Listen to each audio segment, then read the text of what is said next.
Today on the First Time Storytelling broadcast, my guest is Josh Cary. Josh calls himself the hidden entrepreneur, and he's on a mission to help others unmask themselves to improve their lives and businesses by hiding no more. He's also the co-founder of PodMAX, and he's a podcast host. Josh is here to share the story of when he decided to stop hiding for the first time. Welcome to the broadcast, Josh. Thank you, Anne. I love being here. I appreciate it. Very happy to have you. Okay, so let's frame your story.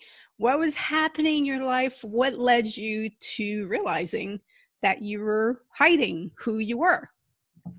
Well, as you mentioned, today I am the hidden entrepreneur. And that's because I spent 4 decades, over 40 years of my life hiding. I literally showed up in every situation desperately seeking the approval of others. Now, you can imagine that gets very tiring very quickly. And the reason I did this is because not only did I definitely want your approval, I didn't want to rock the boat, but I was also so scared that if I dare show up in any situation with any level of power, of talent, of skill, with ability, and you saw that, it might shine a light on your insecurities. And what would happen if I was the one responsible for making you feel insecure about what you're capable of doing or not doing? You might retaliate. And God forbid that happened. I knew that at that time, I didn't have the strength or the ability to stick up and stand up for myself should that happen. So I just avoided that altogether. Now, fast forward today, I'm the proud, adoring father of 2 wonderful children. I have a 7-year-old daughter, a 5-year-old son, who early on in their young lives, I realized that, okay, I see what's happening here. I'm the one throwing the temper tantrum, and I'm the child in this circle. Mind open and blown. So I just continued to let these 2 adoring children do their thing, be children, keep experiencing the world around them. And I said, guys, you keep doing what you're doing. I get it. I'm the one who needs to change. I have work to do. And that, for the first time in my life, I made that definitive choice to say, I'm going to do what needs to be done. I'm not going to continue to show up as this kind of father for them, around them, dark, miserable, angry, jealous, depressed, confusing, my goodness, tired, exhausted, unaccomplished, right? Struggling in every way. 4 decades of that. And I always knew that I wanted to be a father growing up. Something always told me, down the road, when the time comes, I'd probably enjoy that very much. I'd like that opportunity, and I might even be good at it. So now, having given that chance, I knew that I couldn't continue to mess that up, because we all know if I continue down that road, how are they going to wind up, right? Projecting myself 15, 20 years down the road into an empty nester of a home here. They're on their own, and they grew up with a father like this. Chances are they're going to be desperate, angry, seeking approval too. And in the moment, that wasn't sitting well. And I said, well, in that future experience, there's nothing that I can do, and it would be devastating to know that I was somewhat responsible for that. And I said, wake up. Can't do that. You can change the now. Now is the time you can change. Don't beat yourself up for what you did in the past. Just make the change in this very moment and restructure the story. And I said, this is what I'm doing. So how did I do this? Well, I started evaluating who I was and what I was doing. Now, it's important to know that all of these decades, what really created so much of this angst, this confusion, this anxiety, was that I knew darn well what I was capable of doing. Too Mm. often we suppress that and we're like, I don't know. I can't figure it out. I need to talk with someone. I knew. And I also believe every single one of us know, whether it's deep down, whether it's hidden, whether it's repressed, whether it's conscious or subconscious, we know what we are capable of doing. We are usually just scared out of our minds to do it. So we tell ourselves all these crazy things like, I don't know what to do, or I can't do that, or I won't do that, or I shouldn't do that, or oh, and we make excuses. But I knew, and you know, what we are capable of accomplishing. So behind closed doors, when I would go out and be around people and try not to rock the boat and seek your approval, I would then go home and cry in the corner because I knew, I was like, what am I doing? I can do what I see them doing so much better, but I'm not. And that causes all kinds of angst inside. And that's how I lived for so long. So now, given this chance with my children, I said, no, it's time. What do I have to do? That's called taking good old fashioned responsibility. That I was like, I can do this. I've always been able to do it. It's time now. I got these two little kids watching me. It's time to see what Josh is capable of doing. So I made a list. I said, okay, let me look at my daily habits, routines, rituals, thought patterns, ideas. And I said, what's not serving me? What am I doing? Small, medium, and large that I could probably change, adjust, cut out, replace. And I made a list of things that I was aware of that wasn't serving the bigger picture here. Things like, hey, I probably shouldn't be doing that every single night. Or I should probably change how I approach that in the afternoon. Or what if my mornings were a little bit different and I didn't do that every morning, but I've read that this is a good way to do things and I'll just implement it. Now, to make sure that I never became overwhelmed, I replaced one small habit at a time. I didn't say my version of, I'm going to lose 50 pounds in 5 days and I'm going to go to the gym and cut out all that. No, that we know how that winds up. So I said one thing. I'm going to wake up earlier at, let's say 7 instead of 8 or 9. I'll wake up at 7 without the snooze button, because I heard that that's good in different ways. So I was like, great, I'll do that for a week, for 2 weeks, for a month, whatever it was. And then I get some sense of accomplishment, some sense of a win. And I can use that to my advantage and say, you know what? I've been waking up at 7 o'clock, not hitting the snooze button for a week now. This feels good. What else? That's a check. Let me keep going. And you just keep doing that and doing that. And I did that and I did that. And one habit was replaced with a better, and slowly but surely, I find that I'm a little bit better. And one of the things I knew had to go was I came from the heels when all this revelation came. I was running my own digital marketing agency for 10 plus years, building websites, ranking websites, showing small business owners how to get people to their website and convert them into clients. And it was great. It kept the lights on, sometimes barely, but they were on. I was doing what I could because you know how it goes. The type of person we are is the type of person we attract. So if I was angry, miserable, frustrated, lost, and confused, who do you think I was attracting as clients? Much of the same. And boy, did my life reflect that. That was just one big mess ultimately. So in this newer approach of who I want to be and what I'm capable of being on the outside, I said, I should probably cut ties with this. And I saw it just like you would see a non-serving relationship that has run its course, and taking an honest and say, you know what, this relationship just isn't good for me going forward. I need better. I want better. I deserve better. I'm going to get better. So I said, I've got to cut ties with my own company that I created and go in a different direction. And I didn't know what that direction was going to be. I had absolutely no clue. I just knew that I needed to get out of this quote unquote relationship.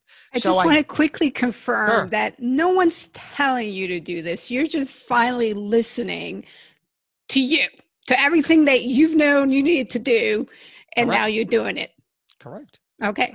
Yeah. Carry on.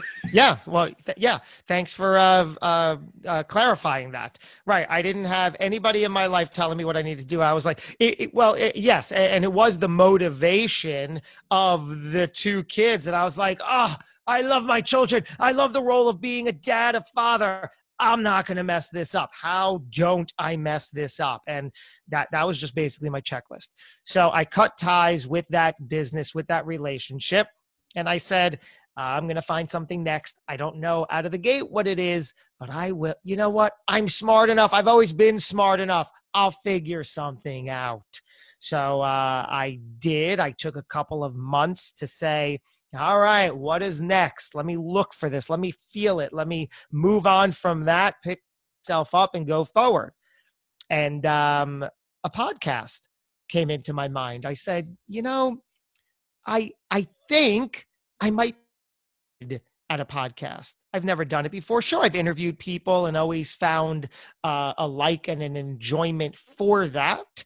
I happen to come from the acting and film world, spending 15 years there in New York pursuing that dream, which is a whole other story. Why did I go into acting and film? Seeking external approval, right? On the stage, in front of the camera, just like me, just applaud for me, and then maybe I'll feel whole and complete. Doesn't work that way, right? We know that stereotype. But got some good credits, good life experience out of it, no regrets in that moment.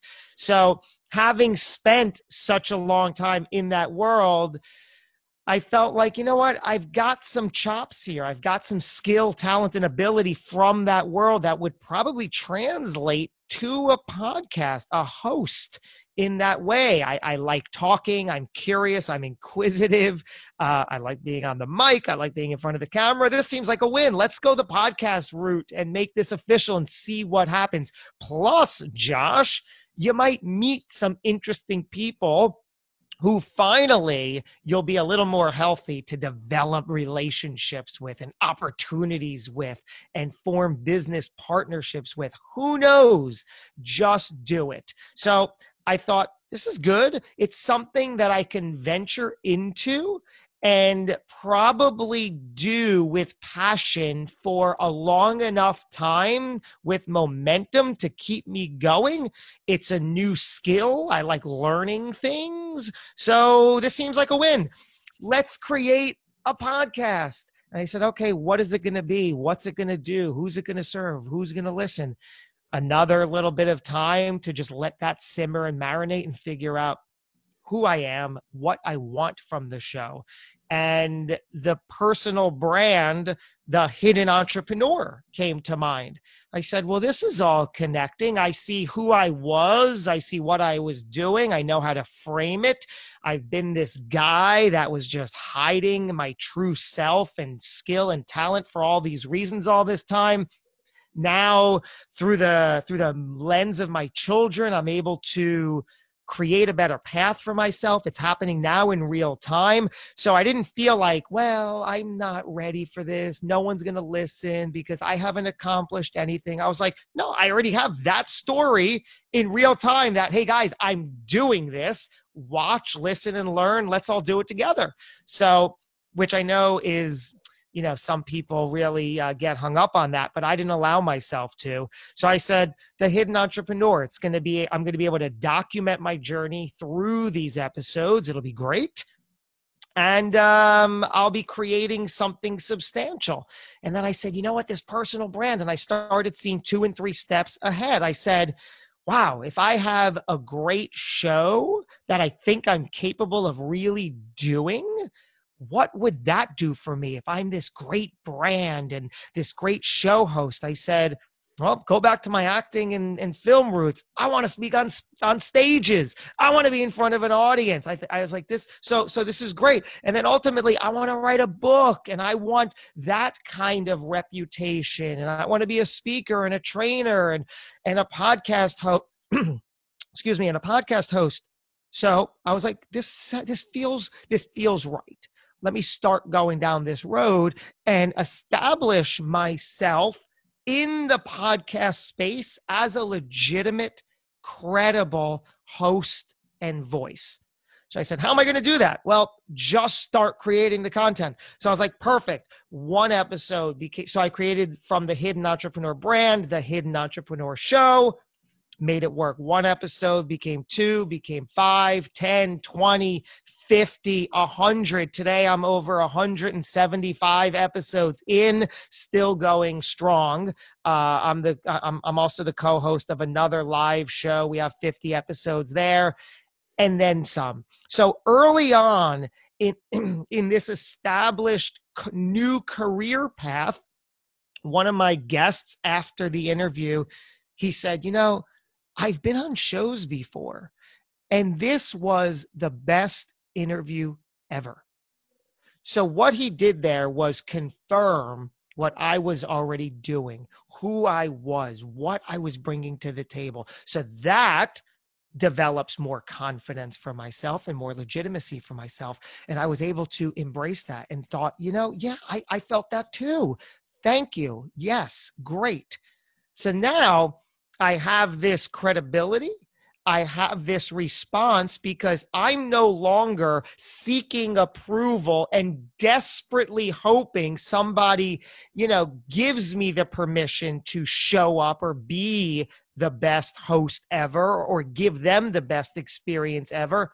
I had to show up there first with confidence, knowing that the right people will respond to this. And I could stick up for myself in any regard. And by being my best self, instead of fearing that I'm going to make others feel insecure, the exact opposite is happening. I'm attracting the right people that say, man, this is spectacular. Look at you. Thank you. Go you. Yeah. And that just enables the whole cycle. So my fear of getting these people to retaliate against me, in fact, the opposite happens. And one by one to this day, from that moment, I've been proverbially collecting these supporters, these powerful people in my circle, in my world, to really surround me and give me the strength and the confidence to know that I continue to do the right thing and I could bring forth all that I've always been capable of doing in that moment. The greatest gift through this, it doesn't end there. Last year, I had the opportunity to bring my show to an event where I got to record episodes of my show. And I was randomly matched with a gentleman named Eric Cabral. After the episode, Eric said, I'm from Jersey. You're from Jersey. We're both from Jersey. He says, I have a studio in Jersey. Why don't you come down one day and check it out and see what's there? I said, great, thank you. That'll be good. So first of all, it's important to note that if I wasn't confidently as the person I am, I never would have found myself at the event. And second, even if I did, and even if I did interview Eric, he would have said, hey, great job. Thanks for the interview. I appreciate it. And we would have went our separate ways. But because I showed up internally, first and foremost, as the person that I've always known that I was capable of doing, that's when somebody like Eric says, wow, there's something here. I see what you're about. I like it. And now we've attracted each other, which formed our business to date, which is PodMAX, which is an incredible, creative, unique event. Yeah, I don't want to get too much into that because I think it takes away from, I'm not. Story. Yeah. So I just want, thank you for sharing all that. I just want to highlight some key things. Please. Maybe help, I'm hoping people are inspired by what they've heard, but they might have some questions. And I definitely want to acknowledge your self-awareness, right? The now of who you were, but you were aware that you were doing that. And you're like, okay, your 2 beautiful children, the catalyst, the why, right? We all know it's about the why. The why was what's going to drive you. So your why became very clear.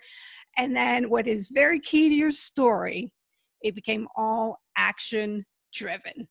It wasn't planning.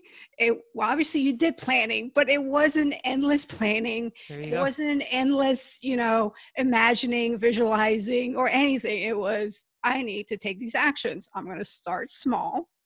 And that is all about confidence development. It is for momentum. You start small, you achieve something, it builds your confidence. You do more, you get the positive result. And you also learn that you can do it. That's the point of being confident. Confidence is believing in yourself. And when there's bad outcomes, things don't quite go as you don't stop believing you can do it. You're just like, okay, that didn't work. How can I do it differently? Or was that the right thing in the first place, right? So, your story embodies that. So I love how you bring it up, right? It's like the confidence, like you built your confidence. You took one step at a time, building your confidence, and then it started paying off. And that's exactly, that is how it happens. But let's talk about this, because in our stories, we do have the habit of, we do the broad stroke highlights. Were there setbacks? Were there times where you're like, ugh? Oh, yeah. Well, of course. And the setbacks in my case happen when I find myself not as my ideal self, meaning before I know it, I realize that I'm angry, I'm upset, frustrated. Something has gotten the better of me, right? And you fall back. You do fall back to yourself. Correct. Now, here's the thing. Even today, it's not about getting to a place where those moments don't exist, because we're all human. Those moments do exist. But it's about lessening the amount of times, and certainly lessening the amount of times that you stay emotionally off track. So if I'm angry, if I'm upset, miserable, frustrated, confused, then the quicker I can, wait a minute, why am I feeling like this? What just happened? Figure it out, make the choice. Okay, I see what happened. I see why it happened. Okay, I'll try to be more cognizant of it next time, and I'm moving on. That's the game. Sure, it's going to happen, but how quickly could you acknowledge it, learn from it, and then move on so it doesn't ruin your next moment, your next day, your next hour. So that's the win. Excellent. I love it. Thank you. That's what I was like. That's what I was hoping to hear. And that is key, everyone. As you're listening to this, please understand. He spent 40 years being a certain way. And now he's working on change. Change doesn't happen overnight. And if you program yourself a certain way, you're going to default back to that way.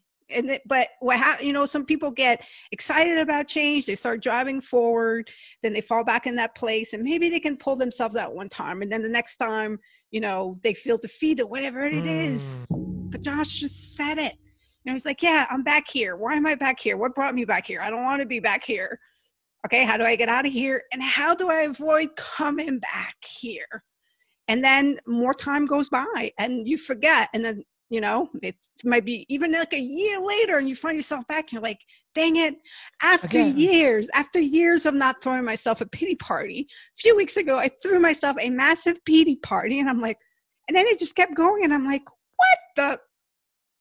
And you kind of get mad at yourself. Like, how do I end up back here? How do I end up back here? And then you do the work. Journaling. Do you journal? Of course. Journaling is key. You go back and then when you journal, you can literally see how you felt back, which is crazy sometimes. Sometimes when you're journaling, you'll catch it. Sometimes you don't catch it. You go back and read it. But it's a journey. I mean, it's life. And the thing is, if you ask life a question, it's going to lead you to the answer. And sometimes you're asking some tough question that life has to take you down a tough road for you to get the answer. But when you get the answer, you're like, oh my God, the truth has just been revealed to me, and you feel like this treasure just happened to you, and then you keep on forging on. So thank you, and thank you for bringing in, and that's one thing about when people share their story. You got to share the struggles, man. You got to share the pain. You got to share the stuff that you went through, because that's where people get stuck, and that's where they need help to get past it. So wow. Awesome. Josh, how can people get in touch with you? My website, joshcary.com, is the fork in the road. You'll find whatever you want to experience further right there. All right, awesome. All right, so let's play the first time lightning round. All right, so the way it works, I'm going to ask Josh 10 different first time options. If it's something he's done before, he's going to say up. So similar to being on the 365 First Challenge app. Something never done, not interested, we go left. Something never done, would like to do and add to your list, we go right. Ready to go? Yes. All right. Play rugby. Which is the one with no interest, right? Left. So never done, not interested is left. Got it. Okay. Drive go-karts. To drive a go-kart. Oh, we're Wait, tell me right again. Right is I want to do it. Right is never done, want to do it, or if you've done it before, then it's up. Oh, up. Yes, up. Done it before. Do you remember your first time? Sure. Yeah. Exhilarating. Yeah. How old were you? Where did you go? Who were you with? It was at my boardwalk in my hometown. There's the show Jersey Shore? Mm-hmm. It's yeah, exactly. It's in that area, which is where I grew up. And they had a go-kart track, and I was with some high school buddies, and it was just invigorating. All right, awesome. Okay, next one is go bobsledding. Oh, that's a big right. Never did it. Would love to do it. Would love to do it. All right. Next one is eat snails. I've eaten escargot before. I think that's fancy for what we're talking about. I have no problem. I have no problem with food. I'll try anything. So what was the first? Where was the first time? Like where were you? I don't know. I actually don't know. Okay. But I know I've had them before. You've had them before. Okay. Donate money to a political campaign. Oh goodness, a political question. I've never done it. So do I don't in my life, I don't right now have an immediate interest in donating money, but I could easily see myself growing into that and in the future. Okay. That'll be a right. That's a right. All right. Play the piano. Yeah, I've played the piano before, so that's an up. I love learning new skills, especially in the music. I used to play drums growing up, not well enough, but I always visualize getting back to it. And the piano is a very, very great instrument that I wouldn't mind learning either. Okay. Again. Ever broken a bone? Knock on wood. No. All right, so that is a left. Gone at a picnic. Yeah, I've got picnics before. All right. I mean, I know a lot of people are very, there are certain people, picnic loving people, and doesn't do anything for me. Doesn't do anything for you, but you've done it. All right. Sheared a sheep. No, is that, could I? Let's do it. Let's go. Right, let's go right. All right. And last one is take a sculpting class. No. Hey, I'm all about creativity. So that'll be a big right. So that's all right. So we added a few things to your list. All right. The final question is, how have you been making the best out of the current situation with the pandemic? Specifically, my business in PodMAX used to be a live in-person event. Then came the beginning of this, and we had a decision to make. How are we going to move through this? We took some time to figure out, can this work virtually? And lo and behold, it works extremely well virtually. So how I'm making the best of it is we're doing the best we ever have in our business. And that gives me the strength and the focus to know that life can continue and will get better for all of us. And we're going to play our part to do so. Awesome. What about with the family? Has it been great having the kids at home and Zoom school? Yes, I mean, I play that role well. I adore being the father, and I'll take it under any circumstance. And thankfully, the kids, especially at their age, they're now 7 and 5, like I said, so they're just seeing this as a normal part of life. Their frame of reference, So so far, so good. Yeah. All right. Awesome. Well, thank you, sir, for spending some time with me, sharing your inspirational story. And I hope you have a great rest of your week. This has been an absolute treat. Thank you, Anne, for doing what you do.